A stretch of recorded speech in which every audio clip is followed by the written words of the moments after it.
अस्सलाम वालेकुम सामीन। 3 रबीउल अव्वल और 19 सितंबर है। खबर का उन्वान है पार्लियामेंट में खातीन रिजर्वेशन बिल पेश हो गया है।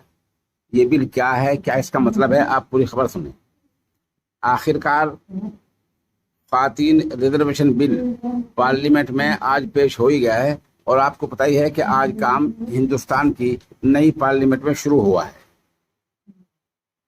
मुल्क के वजीर कानून अर्जुन राम मेघवाल ने आज मंगल के दिन पार्लियामेंट में ये खातीन रिजर्वेशन बिल पेश किया है। इसमें खातीन को लोकसभा में 33% रिजर्वेशन मिलेगा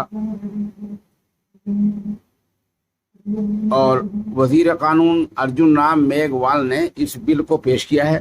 इस बिल में लोकसभा और विधानसभा यानी पार्लियामेंट और असेंबली तीनों में दोनों जगहों पर खातीन को 33 सीटें मिल जाएंगी। इसका मतलब ये होता है कि जब इलेक्शन होंगे तो अगर 100 MP खड़े हैं तो उनमें 33 खातीन को टिकट देना होगा। इस तरह असेंबली में अगर 100 मर्द MLA के टिकट के लिए हैं तो 33 खातीन को देना होगा।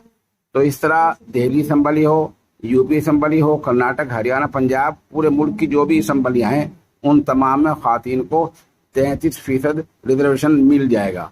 अब मतलब ये हुआ कि पार्लियामेंट में जब ये बिल पास होकर कानून बन जाएगा तो लगभग 181 सीटों पर खातीन होंगी, यानी 181 खातीन नुमाइंदगी करेंगी।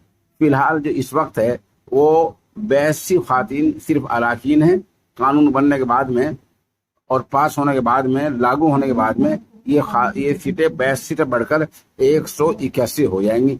इस तरह कानून ये पेश हुआ है, अभी पेश हुआ, अभी पास होना है और फिर इसका कानून बनना है। तो बहरहाल इसकी तफसीलात अभी इतनी आई हैं, जैसे आगे आते रहेंगे इंशाल्लाह आपको सब मुत्तला करते रहेंगे।